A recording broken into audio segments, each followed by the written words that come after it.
And now we're on 18.8, occurrence, preparation, and properties of phosphorus. And that's what we're going to discuss. This is a very short section. Preparation of elemental phosphorus industrially is done by heating calcium phosphate with sand and coke. So we have this calcium phosphate, 2Ca. We have two of them, Ca3PO4 2.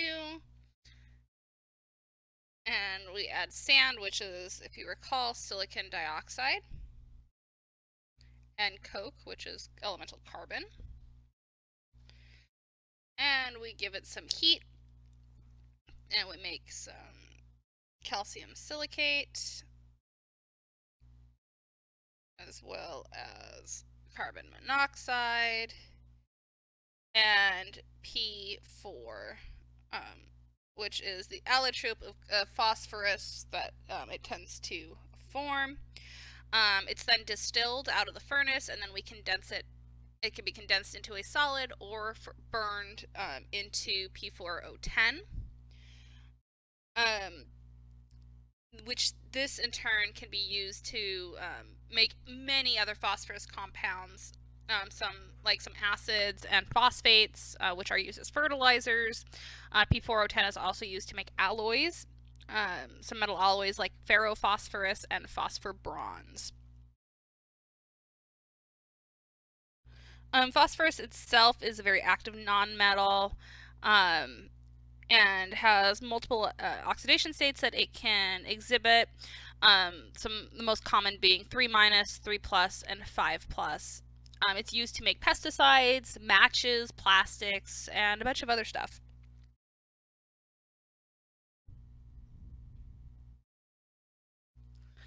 One thing with matches, it's done by making P4S3, which is a part of the heads of Strike Anywhere matches. So these are the matches that, not where you have to strike them on the side of a box, you can just strike them on anything and they light up. So P4S3 is a component of that.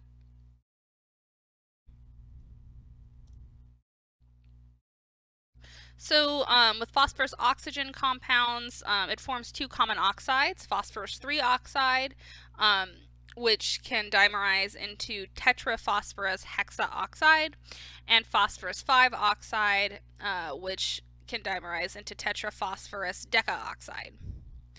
The phosphorus 3 oxide is a white crystalline solid that has kind of a garlicky odor. It is a poisonous vapor that slowly oxidizes in air. If you heat it to 70 degrees Celsius, it bursts into flames, and then it will form P4O10.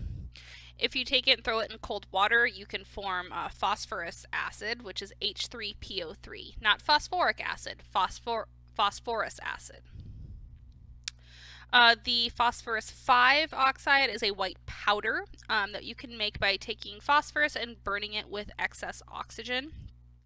It has a pretty high enthalpy of formation, and it's really stable and quite a poor oxidizing agent. But if you take it and throw it in water, it makes this hissing sound and produces orthophosphoric acid. So we have P4O10, which is the phosphorus 5 oxide, tetraphosphorus decaoxide. And we put that in with some water, and we get H3PO4. Another name for orthophosphoric acid is just phosphoric acid.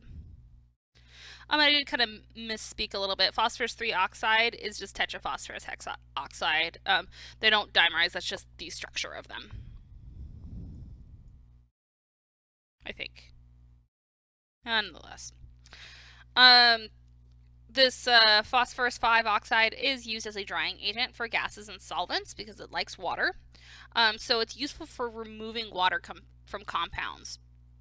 You add it to water, or you take it to something that maybe has some water added to it, and it'll take the water out because it likes it a lot better. So these are their structures, P4O6 on the left and P4O10 on the right. Kind of cool structures. Phosphorus does form compounds with the halogens. It can directly react with them to form either trihalides or pentahalides. With the trihalides being more stable than actually the corresponding nitrogen trihalides. So phosphorus being below nitrogen on the periodic table. So it forms more stable trihalides, but nitrogen does not form pentahalides because it doesn't have that extra d orbital. The most important of the phosphorus halides are the phosphorus chlorides. The trichloride is a colorless liquid that we can make by passing chlorine gas over molten phosphorus.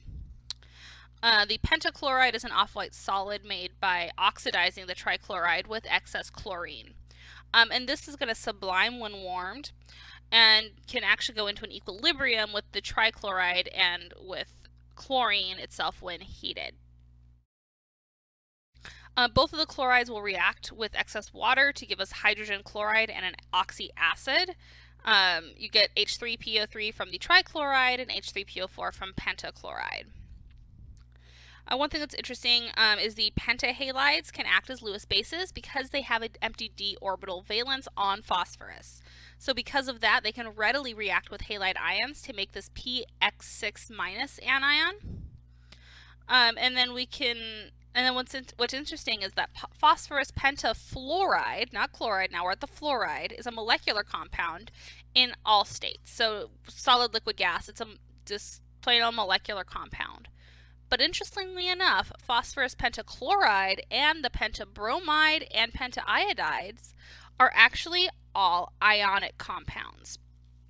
So their formulas are P and then X being whatever the halide is there, 4, and then that has a positive.